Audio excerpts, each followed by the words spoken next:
आ जाए।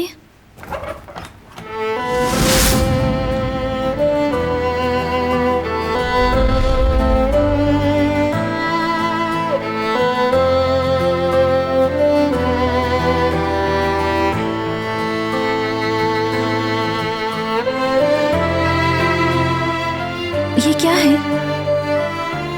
ये जगह रात में ठंडी हो जाती है। गोया परवाह है तुम्हें? बिल्कुल नहीं। मैं नहीं चाहता बीमार होकर परेशान करो तुम।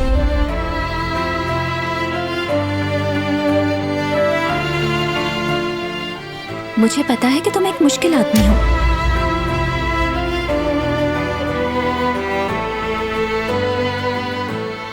तूफान को भूली नहीं मैं।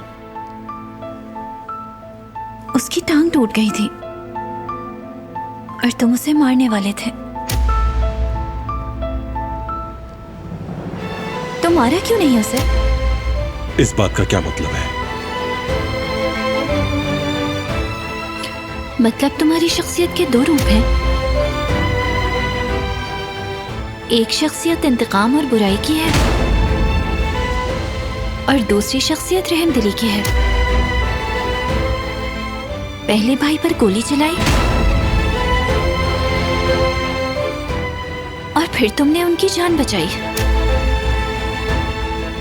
कौन सी शख्सियत है तुम्हारी? मैं ये समझ नहीं पा रही। समझने की जरूरत भी नहीं। तुम्हें सिर्फ मेरा हुक्म मानना है।